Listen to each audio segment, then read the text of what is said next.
Hi, I'm Suze Shaner with Sage Leadership Strategies, and I'm your host today of Community Forum. And I have the great pleasure to introduce to you Lisa Scails, who is the Executive Director of the Cultural Alliance of Western Connecticut. Welcome, Lisa. Hi, Suze. So great to have you. Thank you so much for inviting me. Yeah, absolutely. I have a quick question before we get into it. I know you changed the name because you were on the show many years ago, Housatonic Valley Cultural Alliance. Can you just say a little bit about why the name change and it's now broader Western Connecticut? Sure. Well, the name change is mostly for marketing purposes. You know, not all that many people know about the Housatonic Valley region unless you live here. Yeah. And so thinking about, our constituents, we just thought it would be better to, expand the name and have it align more with our region and our marketing values, in order to be able to do better outreach. Okay, so let's talk for a minute about the mission of the Alliance is to connect with artists, creative entrepreneurs, arts and cultural organizations to provide support. We engage the public, businesses, and governments to advance the arts and integrate creativity in communities. So really about bringing art and art making and artists as much as possible into our everyday lives to enrich our lives. So what is it's a broad mission. I mean, what's the balance point of being multifaceted and spreading yourself too thin and ensuring you have a coherent focus? Can you kind of speak to that in your different constituents? Sure. Yeah, it sounds like a lot, what you just said. But yes. But, we designed the organization from the very beginning to be a resource for art and culture. We knew, because the data showed us, that there's an enormous amount of art and cultural resources in the area. So we didn't want to produce and we didn't want to present. What we wanted to do is to be able to provide better connections for all of the resources that are currently here, and to be a resource for them so that they can, build stronger organizations or stronger businesses as creative entrepreneurs. So the best way to remember us and the work that we do is really centered around three main priorities. And that is, we want to elevate the arts and cultural community. We want to collaborate with our business and community stakeholders, being able to leverage the arts community in the very best possible way. And we want to advocate for the arts. We want to be that giant cheerleader, helping to raise awareness and priorities when it comes to planning and funding for municipalities and our region as a whole. Okay, great. That helps. Elevate, collaborate, advocate. So and you don't have to convince me. I'm an artist and I was a trained expressive arts therapist. So it's so important in terms of enriching our lives. But let's break down each one of those. So elevate, can you speak to what some specific initiatives and things that you do to elevate artists, creative entrepreneurs? Sure. There are several. We market the region. So if anyone was to go to our website, we have an events calendar that is a portal for our members to use, and to be able to post and really, expand their marketing value, their outreach into the community, because we want those audiences to grow for them. So we provide that service as a member. And if you go to our calendar, you'll get to see, all of the wonderful, rich things that are happening in each one of our communities. We provide training and workshops. For example, on June 1st, there is a roundtable discussion on grants. So organizations in our communities, if they don't know what grants are available in the state, arts for art and culture, now would be a good time to hop on with us. And because we've invited all, the two agencies that provide most of the grants for the state of Connecticut to give a good overview on what those grants are. And when's that workshop, Lisa? It is called Grants 101. It's an overview of all of the state arts and cultural grants available in Connecticut, and it's on June 1st. Okay. It is a Zoom workshop, so and it is free and open for anybody that's available and interested. Great. And when you said members can put events on your calendar, that was a question I had when I poked around your website. It's like, oh, there's some interesting events here. Are these all inclusive events? But it sounds like it's member generated and members will go in and plug in events. What does it mean to be an individual member, or do you have organizational members? Can you just talk a little bit about membership? Sure. Yeah, we have 3 tiers. There's an individual membership that's available. There's a nonprofit membership available, and then there is a commercial arts organization membership tier that's available. And for the membership, essentially, it's marketing value. So for our members who join and take advantage of all of those opportunities, they get access to our calendar. They can post and promote all of the activities that they have going on. And what we do at that point is we market them. So once the information is on our website, we have built-in automations that get distribute all of the different content that's on our calendar through email, through social media marketing. So it's a lot of value for the cost of membership. Okay, so the Elevate, this is all under the category of Elevate, marketing value for your members, particularly those who are artists or nonprofits somehow connected to different kinds of cultural events or initiatives. You've also talked about education, the grant writing workshop. Anything else under the Elevate category? Well, we market the region. We're a resource provider. If you're a visual artist, and while we don't do very many of them, but there's at least 2 art exhibitions that we do a year, which is free to our members. So we'll do that. But the main thing under Elevate the creative community is we're an information provider. So you want to connect with us because we are a good source of information on a local, state, national information that comes through, be it on other call for artists or grant opportunities that are rather they're in the state or out of the state, opportunities to network and to collaborate with other organizations. We will get that information out. So a good resource for folks who are looking for funding in some way. Maybe they have a project. You also talked about 2 art exhibits a year. Are those through members showing their artwork? And also you have commercial organizations or nonprofits. Like how do the exhibits work? Yeah, so there's some crossover in the areas that we work in. So part of elevating the community kind of crosses over sometimes into the services that we offer for collaboration. So there are some art exhibitions that we offer that we present ourselves. And those would be the 2 a year, sometimes more. During COVID, we offered more than 2 online exhibitions.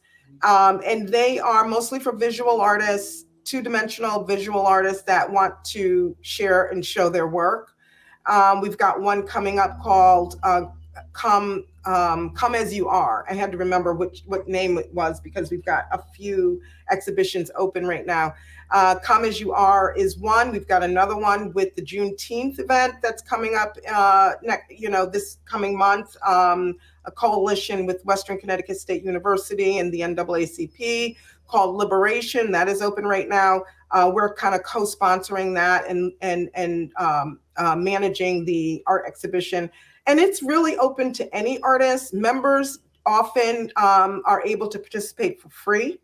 Non-members, there's a small fee that's involved. Well, you're also speaking to a part of your mission, not only the arts, but different kinds of cultural initiatives, and obviously the broader conversation in the world around this joint event you're doing.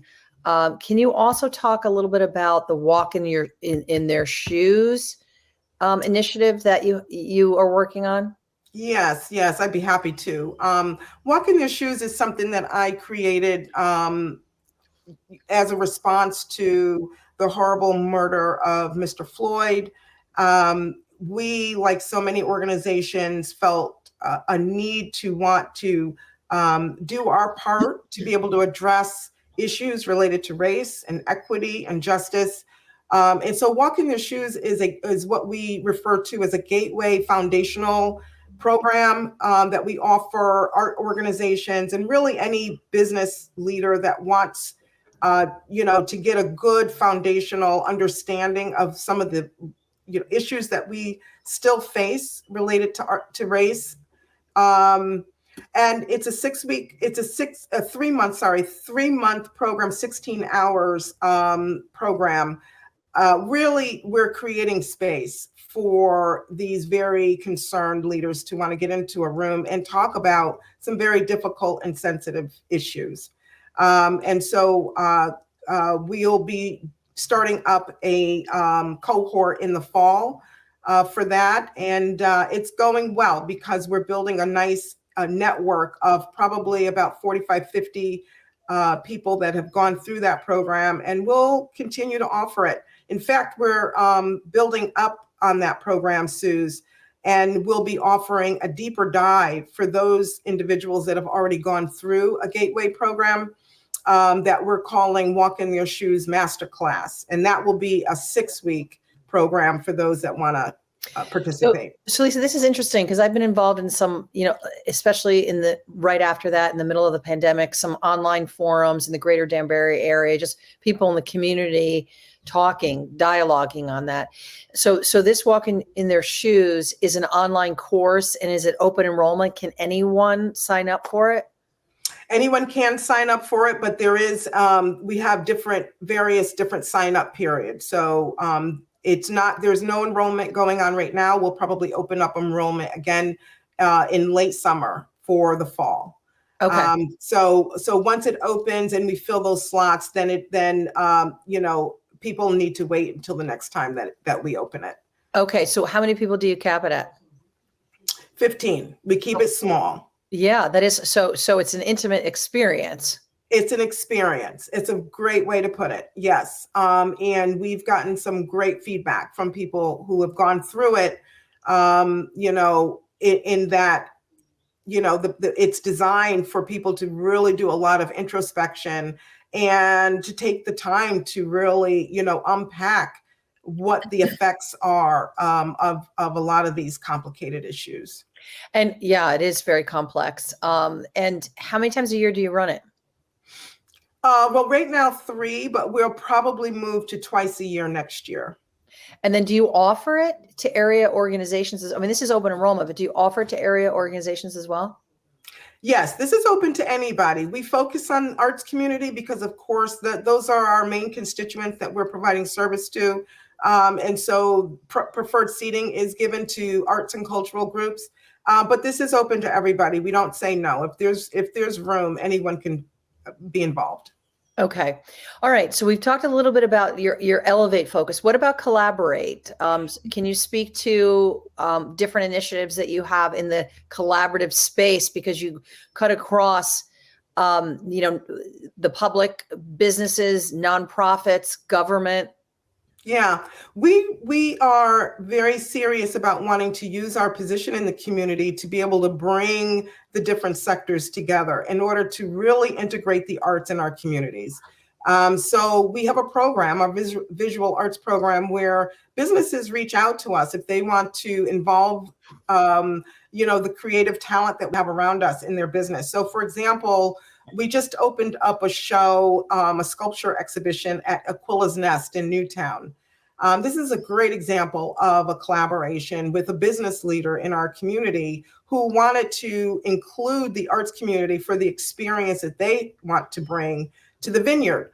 And I encourage you to go. If you haven't gone to Aquila's Nest, it's a beautiful landscape. And the artwork that is currently installed, called Renewal, is just a wonderful addition to what it is that Neviana has going on there, her and her husband.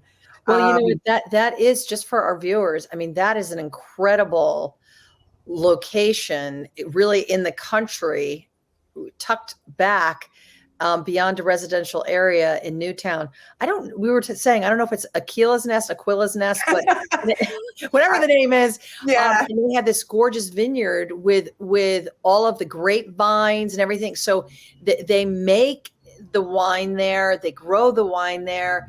It's an overall incredible experience. And what an opportunity to have artwork, particularly with the theme of renewal in a space, in a whole environment like that. Yes, yes. And we've got another exciting project that we're gearing up with the Danbury Fair Mall. So details will be coming out on that very, very soon. But it'll be a different experience there than the sculpture exhibition at Aquila's. And that's one of the wonderful things about our wanting to collaborate with businesses. We really work with each business and customize and meet, whatever objective that they want to meet with the use of creative talent. Well, I'm glad to hear that you're doing something with the mall, because I don't get there very often. And I don't even think I've been there for the whole pandemic, but I was just there last week. And I remembered, I very clearly noticed they cleared out a lot of stuff. So there was like a lot of empty walls, empty space. So when you told me you're doing something at the mall, I'm like, great, just to add a little bit of, life, vitality, take your senses to another place. Yeah, absolutely. I mean, I don't know if they're clearing that space out necessarily for this project. It would be nice to think that. But one of the things that I do know is that they are very serious about wanting to integrate art over there at that property, which I find incredibly exciting. So necessary. I mean, just to help us connect to and make, meaning of our everyday lives, to be connected to the arts. Now, how do you, when you decide to curate a show in partnership with an area business, how do you go about selecting the artist or artists that are going to be shown? Yeah, that's a great question. For our business collaborations, it starts with really understanding what the business wants. We're a nonprofit, but it's not unlike what a consulting firm would probably come in and do, and discovering, what the real needs are for the site and for the business, the organization that we're working with. It's a real partnership. So, but once we do that, then how we go about curating the art will differ. For the mall, for example, we're putting out an RFQ. So any artists that are looking and watching, should really pay attention to those details that will be coming out very, very soon. For Aquila's Nest, it was a call for artists that we did in combination with our curator, who invited sculptors to participate. And we've got some smaller partnerships that are going on also this year. And most of those are done by invitation, save one. We're going to be also partnering with, communities for, oh my goodness, I don't want to botch up this name. We're live, so I don't want to do that. But there is another exhibit that we're gearing up for downtown Danbury, and for that one, because of the content that they are hoping to really come across for a very special occasion that they're going to be doing this summer, we're going to be reaching out to some partnership organizations to see if we can get the right connections made for that exhibit. So there's many ways that we involve artists. Okay. And I know June 4th, Danbury's having their, festival at City Center. Yes. When you said RFQ, just for those folks that don't know, request for qualifications. Qualifications. Okay. So what does that mean exactly? Well, the project that we're doing for the Danbury Mall, it's a fairly large project, and so an RFQ, request for qualifications, is typically the first step in a process before we look for proposals. And it's just a way for us to be able to see who's interested and what their experience is for that particular project. So you want to see a little bit of their portfolio, where they've shown their work, that kind of thing. Right, exactly. And from there, then we will go into, proposal phase and get some concepts for this, for the project itself, and that particular site. And it's really a very exciting process for us. And I hope for the arts community too, once we release it. Yeah, it sounds like it. Okay, so we've talked about elevate, collaborate. Now let's talk a little bit about advocate. So how Sure. are you advocates for the arts and cultural communities? A lot of people, Suze, don't understand the value of the arts from an economic standpoint. Not from a quality of life standpoint either, unfortunately. Although I think that comes across for many people, but it's the economic impact that the arts has on our community that we spend a great deal of time with. And this year, what we're doing as relates to advocacy, among others, is we're participating in a nationwide study with Americans for the Arts called The Arts and Economic Impact. It's number 6. We've done this twice before with Americans for the Arts as a partner. And this year we are one of 300 across the country. We're very proud of that. And this is all possible because of the Connecticut Office of the Arts, who helped to sponsor the study in order for us to conduct it. So we're grateful to them as well. So when you say, I know it's AEP, the Arts Economic Prosperity 6 study. Does that mean this study's been done 6 times? What's the frequency of when this study's conducted? Yes, I'm sorry. I kind of brushed right by that. Yes, the study has been done, or this will be the 6th time. And it's done typically every 5 years, but because of the pandemic, this particular study was delayed. We were slotted to do it. I think it was in 2020, actually.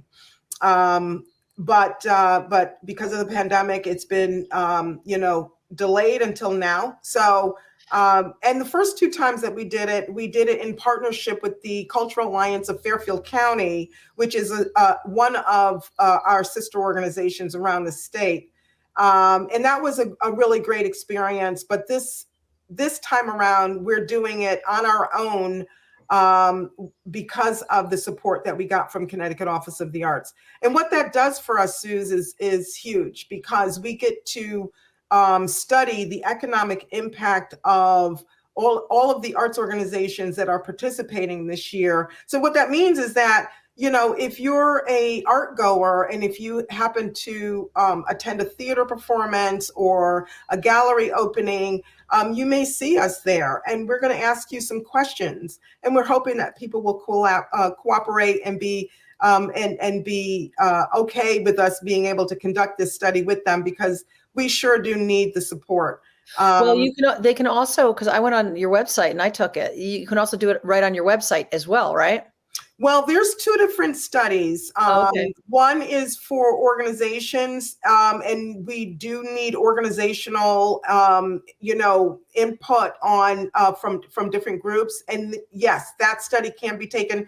But the AEP 6, we've just gotten started, and that's an intercept study, meaning we have to be there on site and ask people to, participate in the study at that time. So we're just getting started, and I'm sure that there'll be, people should not be surprised to see us there at their event. Yeah, and so what's done with that study is, does it result in not only, because you have some really interesting statistics on your site in terms of people understanding what is the economic impact of the arts, whether it's employing people, such as, the whole gamut.